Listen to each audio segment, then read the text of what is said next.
Hello, this is Ome Jehu, where I give my thoughts on news, prophecy, and culture.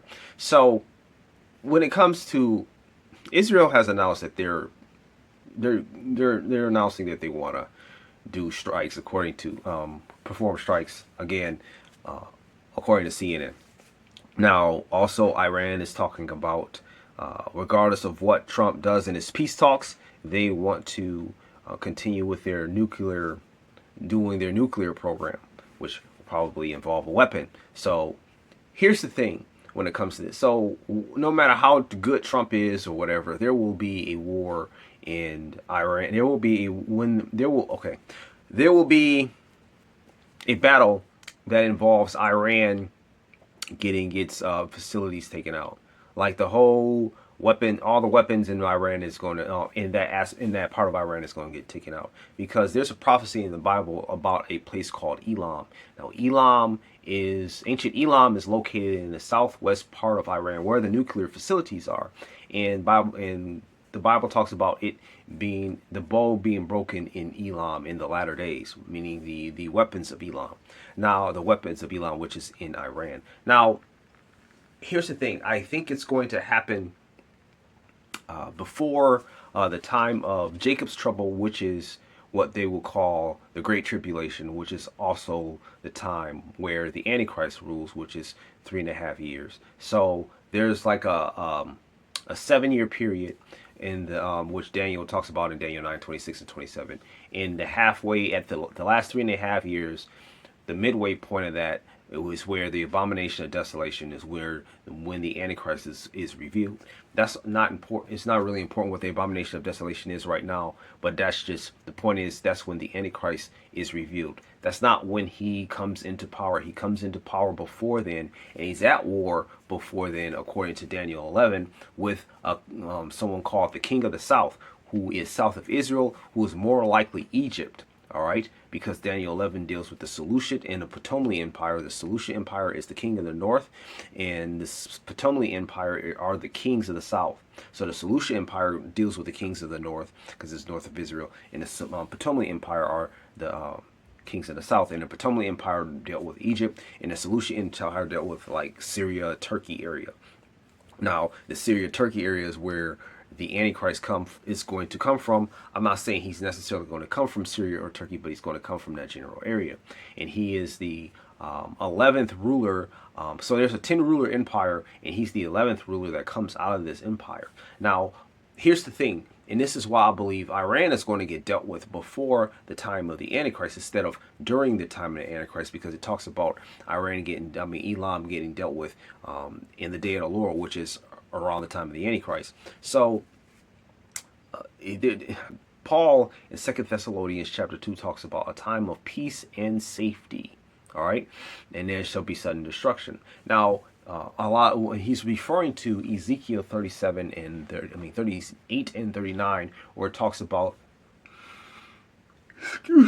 Israel dealing Israel being at peace, and then the Gog Magog war happening after Israel being at peace and at rest and having unwalled villages. Now, there's no way with the surrounding neighbors right now where they will have that kind of peace until something happens with them and their surrounding neighbors. More likely a war. And this is why people are speculating like Psalms 83, which deals with Israel's direct neighbors around them, which is like Edom, Moab, and Ammon, which is Jordan. Edom, Moab, and Ammon is Jordan, and the West Bank, and various other peoples directly around them. They believe that Psalms 83 is a battle that's going to take place right before then, but there's also other things too that could potentially happen right before Israel deals with peace and safety too, like Syria getting attacked, because it talks about Damascus becoming a ruinous heap in Isaiah 11, 17. I'm sorry, yeah, I think it's Isaiah 11. No, I'm sorry, Isaiah 17. I don't know why I was thinking Isaiah 11. So it talks about that in Isaiah 17, and I believe in Iran. And the thing about it is, Iran is funding a lot of the terrorist groups that are directly around Israel. So this is also why I believe Iran is going to get dealt with before Israel can feel that they can dwell with in peace and safety. And the reason why they are going to get, there's going to be a humongous massacre, like 2/3 of the people going to get massacred, genocided there, according to Zechariah, is because their guard is let down. Because right now, even the women are in the military. Even the women have to serve. And I don't know anywhere else in the world, even in the Muslim world, where the women are pretty much demanded to serve. I know Gal Gadot was like in part of the military, Israeli military, and so forth. So if you have a situation where the men and the women are demanded to serve, you're not dwelling with peace and safety. You're just not. Okay, so and it talks about them dwelling in unwalled villages and then they're being attacked. So I believe the only way that can be dealt with is if the Palestinian situation gets dealt with very harshly and some of its direct neighbors get dealt with very harshly, as well as Iran, who is funding the terrorists in those direct nations. All right, so I'm going to read you the prophecy, and it's in Jeremiah. Let me see, Jeremiah 49, verses 34 through 39. Now I'm gonna try to read this straight through. I did this video once before and I was jumping all over the place. It was super confusing. So I'm gonna just try to read this straight through. So the word of the Lord that came to Jeremiah the prophet against Elam. All right, Elam is in the southwest half of Iran. All right, in the beginning of the reign of Zedekiah, the king of Judah, saying, "Thus saith the Lord of hosts, behold, I will break the bow of Elam." I will break the bow of Elam, meaning something like he's saying he will break the military arm of Elam for the foremost of their might. See what I'm saying? Against Elam I will bring the four winds in the four quarters of the earth. So it sounds like he's saying he's bringing everybody here, verse 36.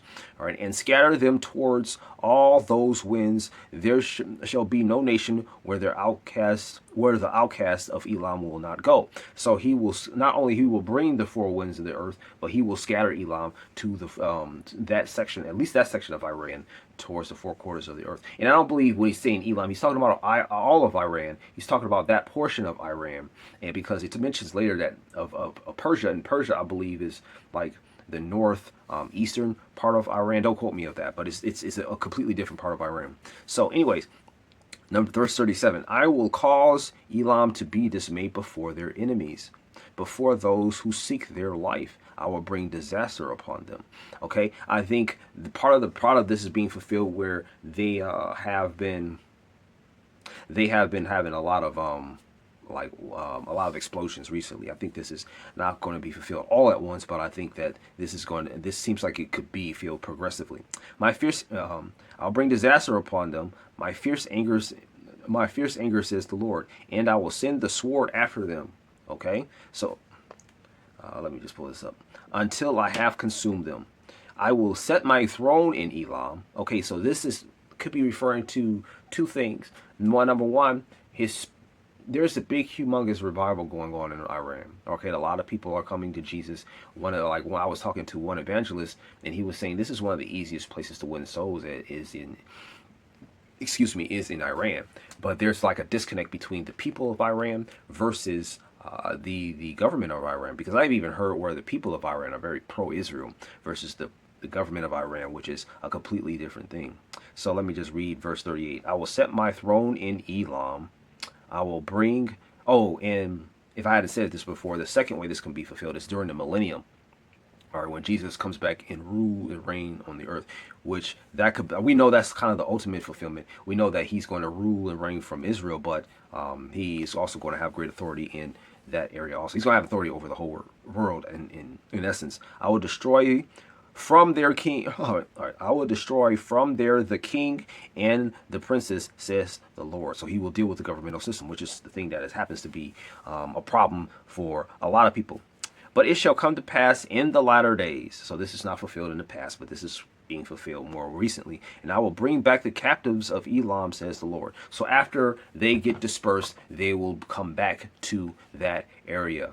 All right, more likely during Jesus's reign. So this is what I believe is going to happen. Eventually, Iran is going to get bombed. If it's not by Israel, it's going to be by a bunch of other people. It's either going to be a bunch of other people, including Israel, or a bunch of other people, not including Israel. But either way, it's going to be, or at least some other people. All right. I mean, several different groups of people bombing them. I don't know if they're how much of a problem they're going to be where they come against people come against them, but a lot of those libertarian minded will be like, well, Iran has been talking about doing stuff for a while. They're not going to probably do anything. No, they're going to get dealt with. They're going to get dealt with. I don't know if it's going to be the time around the time of during the Psalms 83 battle. I don't know if it's going to be around the time where Damascus becomes a ruinous heap, which it talks about in Isaiah 17:1, when Israel deals with them in Isaiah 17. But ultimately, it will be dealt with. All right, because of it doesn't say why. I mean, it doesn't say what they're doing, which causes them to get dealt with, but they will get dealt with. But anyways, that's all I really have to say. Thanks for your time. Thanks for watching, and have a good day. Peace.